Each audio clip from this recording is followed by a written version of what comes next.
Hello everyone, welcome to your very own favorite education channel Dear School, and today we are starting our first chapter from Hindi काव्य खंड that is पद that is written by Surdas जी।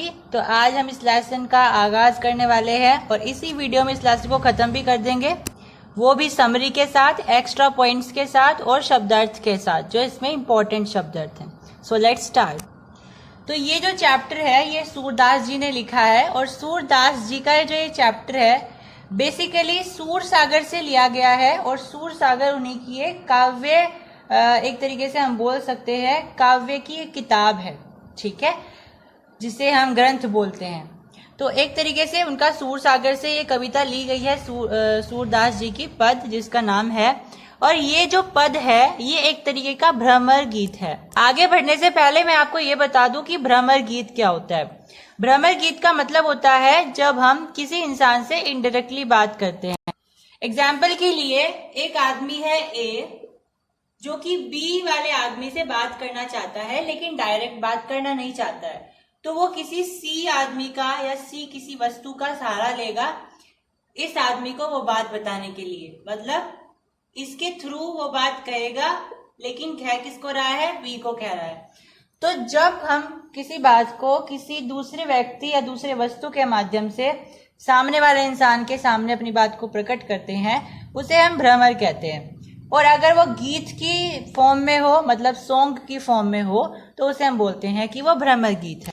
तो ये जो हमारी काव्य है इसका मेनली समराइज फॉर्म क्या है, आप सभी को पता है। कृष्णा कहाँ रहते थे, श्री कृष्ण वृंदावन रहते थे। तो जब वो वृंदावन से मथुरा गए थे किसी राजनीतिक कार्य से, तो गोपियां जो कि उनकी गोपियां थी वो रुष्ट हो जाती। रुष्ट क्यों हो जाती है, क्योंकि वो उनके प्रेम में मग्न है, वो उनसे बहुत प्रेम करती है और उनसे श्री कृष्ण से बिछड़ने का या वियोग का जो उनका दुख है वो नहीं सह पाती है और वो रुष्ट हो जाती है। रुष्ट होने का मतलब है क्रोधित हो जाना। तब श्री कृष्ण को याद आता है या उनको पता चलता है कि गोपियां रुष्ट हो गई है, तो वो खुद नहीं आते बल्कि उद्धव जो कि उनका एक सहायक है, उनके थ्रू वो एक मैसेज भेजते हैं, संदेश भेजते हैं गोपियों के लिए। वो क्या संदेश होता है, योग संदेश। योग संदेश का मतलब होता है भगवान में जो है मन लगाइए, ठीक है। योग संदेश का मतलब होता है ईश्वर में मन लगाइए। तो जब वो उद्धव वहां पे आ जाता है तो गोपियां क्या करती है, गोपियां उद्धव से डायरेक्ट बात नहीं करती है क्योंकि वो अभी भी कृष्ण से रुष्ट है। वो कह रही है कि कृष्ण खुद क्यों नहीं आए हमसे बात करने या संदेश लेकर के, तुम्हें क्यों भेजा है। तो वो कृष्ण से तो रुष्ट है ही और उद्धव से और ज्यादा रुष्ट है, तो उद्धव से वो बात नहीं कर रही है। तभी वहां पर एक भोरा आ जाता है। भोरा एक तरीके का एक कीट होता है, इंसेक्ट होता है। तो वहां पे भोरा आ जाता है, उस भोरे के माध्यम से वो उद्धव से बात करती हैं। जो मैंने बताया ना भ्रमर गीत, तो भ्रमर का मतलब यहाँ पे है कि जो सी यहाँ पे लिखा हुआ है वो भोरा है और ए कौन है, उद्धव है, बी है गोपियां। तो यहाँ पे जो गोपियां है वो उद्धव से अब सीधे मुंह बात नहीं कर रही है, वो भोरे का सहारा लेकर के, भोरे को एक तरीके का माध्यम बना करके उससे बात कर रही है। अब वो ऐसा क्यों कर रही है, क्योंकि उनका मानना है अगर वो उद्धव से सीधे मुंह बात करेंगी तो इसमें उनकी बेइज्जती होगी, यानी उनका अपमान होगा, क्योंकि श्री कृष्ण खुद नहीं आए और उद्धव को भेज दिया, तो इसमें उनका अपमान है कि वो किसी और से बात करें, वो केवल श्री कृष्ण से बात करना चाहती हैं। जब उद्धव वो अपना योग संदेश बता रहा होता है तो गोपियां उनको ताना मारते हुए या उनको एक तरीके से उपहास करते हुए कहती है कि उद्धव तुम बहुत ज्यादा भाग्यशाली हो, क्योंकि तुम श्री कृष्ण के पास रहते हो फिर भी उनसे अछूते ही रह जाते हो।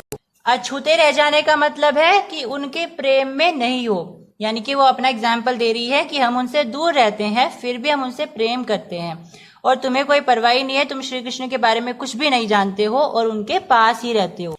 फिर वो इसके दो एग्जाम्पल्स भी देती है, उदाहरण देती है। पहला एग्जाम्पल होता है कमल के पत्ते का।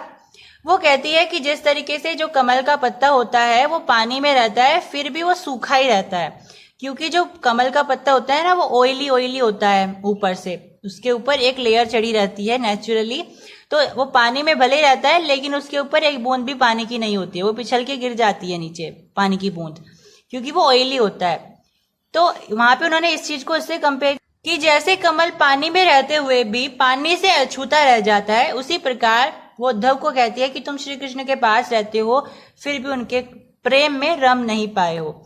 उसी प्रकार वो एक और उदाहरण लेती है और वो होता है तेल की गागरी, यानी कि तेल के मटके का या तेल के घड़े का। आप अगर तेल जो है किसी मटके में भर देते हो और फिर अगर आप उस तेल को खाली कर दो, केवल मटका ही लेकर के रखो, तो अगर तुम उसके ऊपर पानी डालोगे तो वो गीला नहीं होगा। क्यों? क्योंकि उसके ऊपर ऑयल की एक लेयर बन जाती है। उसी तरीके से वो कंपेयर करती है कि जैसे ऑयल जो तेल की गागरी होती है, अगर आप उसे पानी में डालोगे तब भी वो गीली नहीं होगी, उसी प्रकार तुम श्री कृष्ण के पास रहते हो और उनके प्रेम में रम नहीं पाए हो। Is it clear? इतना कहने के बाद फिर वो अपना एग्जाम्पल देती है कि हमें देखो, हम श्री कृष्ण से कितना प्रेम करते हैं। हम श्री कृष्ण से इतना प्रेम करते हैं जैसे किसी गुड़ पर चींटियां मंडरा रही हो और वो चींटियां उसी गुड़ से प्रेम करती हैं और आखिर में आकर के उसे खाते खाते उसी में मर जाएंगी, उसी में आकर जाकर के मर जाएंगी। आपने देखा होगा गुड़ की अगर कोई डली होती है या कोई भी शक्कर होता है, उस पर चींटियां आ जाती है और वो मर भी जाती है वहीं पर। तो गोपियों ने उसी का एग्जाम्पल लिया है कि हम श्री कृष्ण से इतना प्रेम करते हैं कि वहीं पर रहेंगे, श्री कृष्ण के पास ही, वहीं पर खा रहे, वहीं पे पी रहे और आखिर में आकर के उन्हीं की शरण में हम मर भी जाएंगे। फिर वो कहती है कि हमें बहुत ज्यादा रुष्टता है और श्री कृष्ण खुद ना आकर के, श्री कृष्ण ने तुमको भेजा है, इससे हम बहुत ज्यादा, हमारी जो फीलिंग्स है, हमारी भावनाएं और ज्यादा आहत हो गई है और हमारी विरह वेदना और ज्यादा बढ़ गई है। हमारे मन में अभी भी और कुछ बातें हैं, लेकिन हम तुम्हारे आगे वो बातें नहीं स्पष्ट करेंगे क्योंकि तुम उसके लिए उचित पात्र नहीं हो, मतलब तुम उस चीज के लिए सही कैरेक्टर नहीं हो, मतलब हम तुम्हें कहने लायक नहीं समझते हैं। एक तरीके से वो उद्धव का अपमान कर रही हैं, बोल सकते हैं कि वो उसका उपहास कर रही है। फिर वो अपने मन को मनाते हुए कि अब हम अपनी मर्यादा को तोड़ देंगी और आखिरकार हम तुम्हारे सामने अपने मन की बात रख रही हैं। किसके सामने? उद्धव के। अब उन्होंने क्या कहा कि हम तुम्हें उचित पात्र नहीं मानते हैं, ये बात कहने के लिए, लेकिन फिर वो कहती है कि हम तुम्हारे सामने बात प्रकट कर रहे हैं अपनी मर्यादा को तोड़ते हुए। तो वो क्या बात है? वो ये बात है कि श्री कृष्ण गोपियों के लिए हारिल की लकड़ी के समान है। हारिल की लकड़ी मतलब हारिल एक तरीके का एक कबूतर होता है, हरे रंग का एक कबूतर होता है जो कि पश्चिम जंगलों में रहता है और ये पीली टांगों वाला एक हरे रंग का कबूतर होता है। ये मुहावरे की तरह एक तरीके से फेमस होता है। अब ये जो कबूतर होता है, इसके लिए खास बात होती है, ये हमेशा अपने पंजों में एक लकड़ी पकड़ के रखता है और उसको छोड़ता नहीं है। उसी तरीके से ये गोपियां कह रही है कि हमने श्री कृष्ण को अपने मन में, उनका जो प्रेम है वो पकड़ रखा है और हम उसको कभी नहीं छोड़ेंगी। फिर वो कहती है कि हम श्री कृष्ण से बहुत प्रेम करते हैं, दिन रात सपने में भी हम उनका ही नाम जपते रहते हैं। फिर वो कहती है कि श्री कृष्ण ने जो ये योग संदेश भेजा है, ये हमारे लिए कड़वी ककड़ी के समान है, बहुत ज्यादा कड़वा है, हमें बहुत ठेस पहुंचा रहा है और हम इसका बिल्कुल भी एक्सेप्ट नहीं करेंगे इसको। फिर वो उद्धव से कहती है कि ये संदेश लेकर के वापस चले जाओ और श्री कृष्ण को कह देना कि ये संदेश उनको सुनाए जिनका मन चंचल है। चंचल होने का मतलब होता है कि आज किसी पे आ गया, कल को किसी पे आ गया। फिर वो कहती है हमारा मन चंचल नहीं है, हम सदैव श्री कृष्ण से प्रेम करते थे और हमेशा श्री कृष्ण से प्रेम करते रहेंगे, हमारा मन चंचल नहीं है और हम इस संदेश को सुनने के सही पात्र नहीं है। और श्री कृष्ण को ताना मारते हुए फिर वो कहती है कि अब श्री कृष्ण ने राजनीति पढ़ ली है, इसलिए वो खुद नहीं आए और अपने दूत को भेज दिया, तो उन्होंने राजनीति पढ़ ली है इसलिए उन्होंने ऐसा काम किया है। तो उनका भी उपवास करती है और उन्हें भी ताना मारती हैं। ये रहे इस लेसन के इंपॉर्टेंट वर्ड्स, जिसमें पहला है अपरस। अपरस का मतलब होता है अछूता।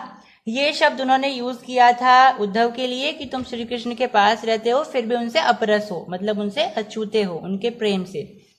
तगा मतलब होता है धागा। पुरैनी पात मतलब कमल का पत्ता।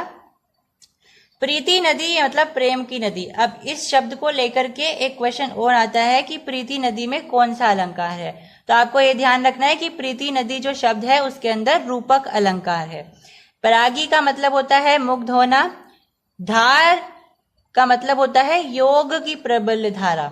ठीक है, मतलब जो उन्होंने योग संदेश भेजा था ना, उसकी धार मतलब योग की प्रबल धारा, मतलब ईश्वर में मन लगाइए। जकरी का मतलब होता है रटती रहती है। इन्होंने यूज किया था कि हम जो है श्री कृष्ण का नाम जकरी करती रहती है, मतलब उनका नाम हमेशा रटती रहती है दिन रात। अनीति मतलब अन्याय। उन्होंने कहा था कि श्री कृष्ण हमारे साथ अन्याय कर रहे हैं, वो खुद नहीं आए, उन्होंने अपना दूत भेज दिया है। तो यहाँ पे हमारा लेसन होता है complete. Hope you have like the video and share the video and subscribe the channel as well. Thank you.